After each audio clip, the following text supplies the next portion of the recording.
आनंद मोहन सफाया करने के लिए आए हैं कि सफाया तो जनता करती है कि आनंद मोहन सफाया करेंगे। अब हर जगह एक तरफ आनंद मोहन के अलावा भी और सारे दुर्दांत अपराधियों को छोड़ा है और ऐसे अपराधियों को छोड़ा है जिसने बिहार के अंदर नरसंहार किया था।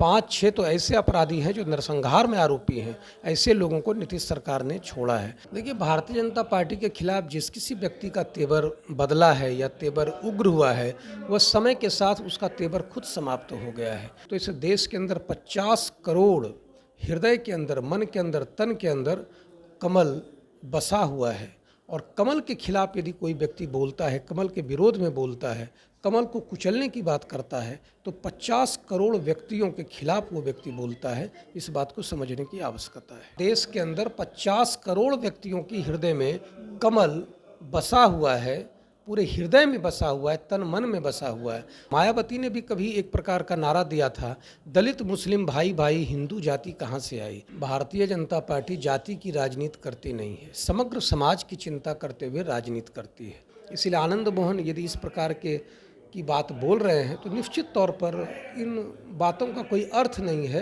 नमस्कार, मैं प्रिया, आप देख रहे हैं द बिहार प्रोजेक्ट। एक तरफ आनंद मोहन की जब से रिहाई हुई तब से खुशी मनाया जा रहा था आनंद मोहन के समर्थकों द्वारा, कि वहीं पर फिर जी कृष्णैया की परिवार द्वारा जब सुप्रीम कोर्ट में याचिका दर्ज की गई तो अब कहीं ना कहीं अटकलें लग रही हैं उनकी रिहाई को लेकर के, और लगातार जब सुप्रीम कोर्ट सबूत मांग रही है और रिहाई के सारे डॉक्यूमेंट्स मांग रही है सरकार से, तो अब एक बार फिर से आनंद मोहन जो है वो खुल करके और फ्रंट पे आकर के खेलने लगे हैं और लगातार बयानबाजी कर रहे हैं। हमारे साथ इसी मुद्दे पर बातचीत करने के लिए आशुतोष झा जी है, बीजेपी के प्रवक्ता हैं। सबसे पहले तो आप लोग लगातार मांग कर रहे थे आनंद मोहन की रिहाई की, और आनंद मोहन निकलते ही बीजेपी पर ही बरस रहे हैं। नहीं, भारतीय जनता पार्टी ने इस संदर्भों में कोई ऐसी बातें नहीं कही है। भारतीय जनता पार्टी का तो ये कहना था कि जिन दुर्दांत अपराधियों को नीतीश सरकार ने छोड़ा है, उन दुर्दांत अपराधियों को नहीं छोड़ना चाहिए। जिस माई समीकरण को मजबूत करने के लिए दुर्दांत अपराधियों को जेल से छोड़ा, समय के पहले रिहा किया है और वोट बैंक को मजबूत करने के लिए किया है, भारतीय जनता पार्टी इसके विरोध में बोल रही थी। भारतीय जनता पार्टी किसी ऐसे आनंद मोहन के खिलाफ बोल रही थी, ऐसा नहीं। सरकार की नीति के खिलाफ और सरकार जिस सोच के हिसाब से चल रही थी, हम उसके विरोध में बोल रहे थे। आनंद मोहन की रिहाई को लेकर के मांग तो उठ रहा था ना कि आखिर क्यों नहीं छोड़ रहे हैं लगातार, जब उनका परिहार का अवधि लेकर के भी उनका सज़ा पूरा हो गया, उसके बावजूद भी नहीं छोड़ा जा रहा है। ऐसा मांग तो बीजेपी की तरफ से उठाया जा रहा था। ये तो आनंद मोहन को सरकार ने जेल अधिनियम में संशोधन करके आनंद मोहन को तो जेल से रिहा कर दिया। तो अब सवाल सुप्रीम कोर्ट में है, तो सुप्रीम कोर्ट में कौन गया? जे कृष्णैया, जिसके पति जिसकी हत्या हुई थी, डीएम साहब की हत्या हुई थी, उनकी पत्नी सुप्रीम कोर्ट गई है। तो स्वाभाविक तौर पर कोई भी व्यक्ति सुप्रीम कोर्ट जाएगा तो सुप्रीम कोर्ट अपने हिसाब से अपने सरकार से तो रिपोर्ट मांगेगी कि किस आधार पर आनंद मोहन को छोड़ा गया है। लेकिन आनंद मोहन अब निकलते ही बीजेपी पर बरस रहे हैं, जगह जगह जा करके बीजेपी को एक तरह से टारगेट कर कर के बोल रहे हैं कि और नवंबर में रैली भी करने वाले हैं, महारैली। सवाल वो नवंबर में रैली करें, 10 लाख लोग को बुलाएंगे, नवंबर में रैली करें या दिसंबर में रैली करें, सवाल भारतीय जनता पार्टी को इससे कोई मतलब नहीं है। वह जिस राजनीतिक दल से संबंध रखते हैं वो रैली कर सकता है। प्रजातंत्र, लोकतंत्र के अंदर निश्चित तौर पर रैली करने का अधिकार है। वो नवंबर में कर सकते हैं, दिसंबर में कर सकते हैं, जब उनकी इच्छा है वो कर सकते हैं। लेकिन जहाँ तक भारतीय जनता पार्टी के विरोध का सवाल है, तो इस देश के अंदर 50 करोड़ हृदय के अंदर, मन के अंदर, तन के अंदर कमल बसा हुआ है और कमल के खिलाफ यदि कोई व्यक्ति बोलता है, कमल के विरोध में बोलता है, कमल को कुचलने की बात करता है, तो 50 करोड़ व्यक्तियों के खिलाफ वो व्यक्ति बोलता है। इस बात को समझने की आवश्यकता है। आनंद मोहन तो कह रहे हैं ना कि वो हाथी हैं जो कमल को कुचल के निकल जाएंगे, और लगातार बीजेपी के तरफ से तरफ एकदम इशारा कर रहे हैं, कह रहे हैं कि हम जय श्री राम वाले नहीं, सिया राम वाले हैं। जय श्री राम कहिए या सिया राम कहिए, तो श्री राम से ही संबंध सिया राम का है। कुचल देंगे कमल को, हाथी है। जहाँ तक कुचलने की बात कर रहे हैं, तो हमने तो कहा प्रिया जी कि 50 देश के अंदर 50 करोड़ व्यक्तियों की हृदय में कमल बसा हुआ है, पूरे हृदय में बसा हुआ है, तन मन में बसा हुआ है, और कमल को निकालने की बात कहाँ से होती है, कुचलने की बात कहाँ होती है? ये वाक्यों का जो प्रहार करते हैं, इस प्रकार के वाक्यों के प्रहार से बचना चाहिए, क्योंकि बिहार की जो मतदाता है, बिहार की जो जनता है, वो काफ़ी सजग है। इसके अलावा एक और बयान दिया गया है आनंद मोहन की तरफ से। ये कहा गया है कि पहले के ज़माने में सिर्फ राजपूत और मुसलमान हुआ करते थे, हिंदू जैसा कोई शब्द ही नहीं था, और बीजेपी बार बार हिंदू हिंदू बोलती रहती है। इस प्रकार की बातों तो निरर्थक है। किसी भी गंभीर व्यक्ति को, राजनीतिक दल के कार्यकर्ताओं को, जिस राजनीतिक दल से वो संबंध रखते हैं, जो जिनका बेटा उनका राजद का विधायक है, इस प्रकार की बयानबाजी से बचना चाहिए। मायावती ने भी कभी एक प्रकार का नारा दिया था, दलित मुस्लिम भाई भाई हिंदू जाति कहाँ से आई। ये तो मायावती के सवाल की तरह प्रश्न कर रहे हैं कि हिंदू शब्द कहाँ से आया है। निश्चित तौर पर इतिहास को झांकना चाहिए, इतिहास को पढ़ना चाहिए, और पढ़ने के बाद ही सवाल उठाना चाहिए कि हिंदू शब्द कहाँ से आया। भारत की सनातन संस्कृति जहाँ से आरंभ हुई, हिंदू संस्कृति भी वहीं से आरंभ होती है। तो कह रहे हैं कि जितने भी जुमलेबाज हैं, एक तरह से बीजेपी को टारगेट करके वो बोल रहे हैं कि 24 में तो सफाया होगा ही होगा, 25 में भी समझ में आ जाएगा। तो आनंद मोहन सफाया करने के लिए आए हैं कि सफाया तो जनता करती है कि आनंद मोहन सफाया करेंगे। अब हर जगह एक तरह से वही जगह जा जा करके वो प्रोग्रामों में हिस्सा ले रहे हैं, जहाँ पे राजपूत समाज का जो फंक्शन है सिर्फ वहीं पर जा कर बयानबाजी भी इसी तरह से कर रहे हैं कि राजपूत और मुसलमान ही हुआ करते थे और कोई तो था ही नहीं। भारतीय जनता पार्टी जाति की राजनीति करती नहीं है, समग्र समाज की चिंता करते हुए राजनीति करती है।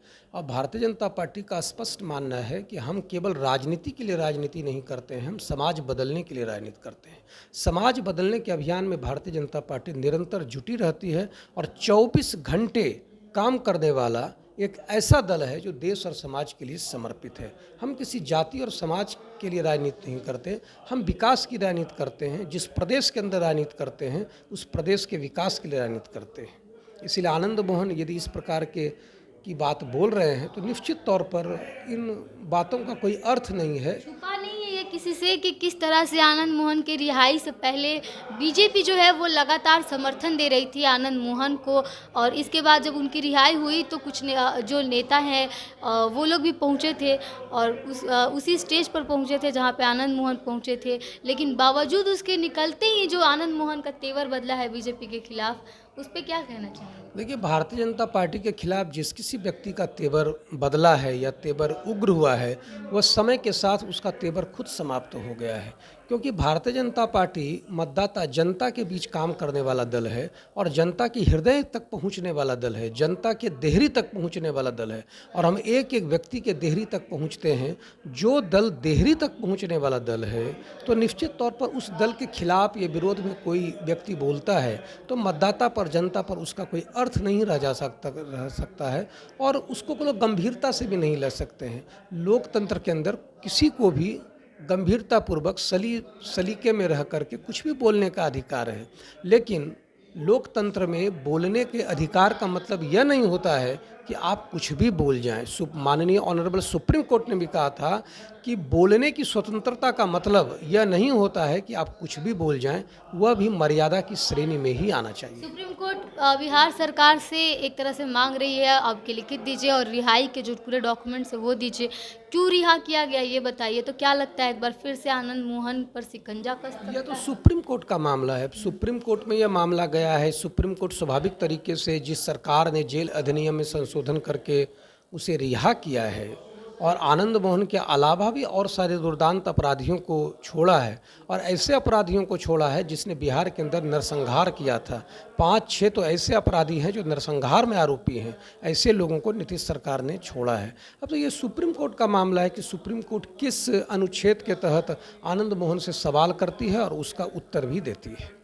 चलिए, तो बीजेपी के प्रवक्ता थे आशुतोष झा जी हमारे साथ, और साफ तौर पे जिस प्रकार से आनंद मोहन आजकल बीजेपी को टारगेट करके लगातार बयानबाजी कर रहे हैं, और लगातार उनका एक बयान आया था कि पहले हिंदू नहीं हुआ करते थे, सिर्फ राजपूत और मुसलमान हुआ करते थे। और हम आपको बता दें कि आनंद मोहन जब से आजकल जहाँ भी जा रहे हैं सिर्फ वही जगहों पर शामिल हो रहे हैं जहाँ पर राजपूत कम्युनिटी के लोगों का आयोजन किया जा रहा है, जहाँ पर एक तरह से वहाँ पे जुटान हो रहा है राजपूतों का, और उसी तरह से वो बयानबाजी भी कर रहे हैं लगातार।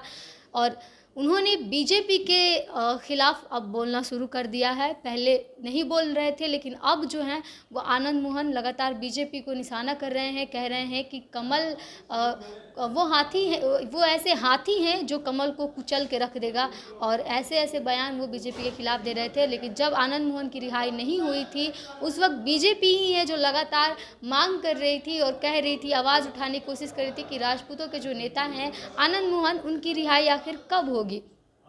और बीजेपी की तरफ से ये कहा जा रहा था कि आनंद मोहन जो है वो बेगुनाह है और उनको फंसाया गया था, और अभी वो खुद बीजेपी के खिलाफ बोले जा रहे हैं। चुनाव आने से पहले एक बार नवंबर में वो रैली करने वाले हैं, और कहना है उनका कि 10 लाख लोग उनकी रैली में पहुंचेंगे। फिलहाल ये तो पॉलिटिक्स की बातें थी। हमें अपनी राय कमेंट बॉक्स में ज़रूर दीजिएगा। बने रहिए हमारे साथ, देखते रहिए बिहार प्रोजेक्ट। धन्यवाद।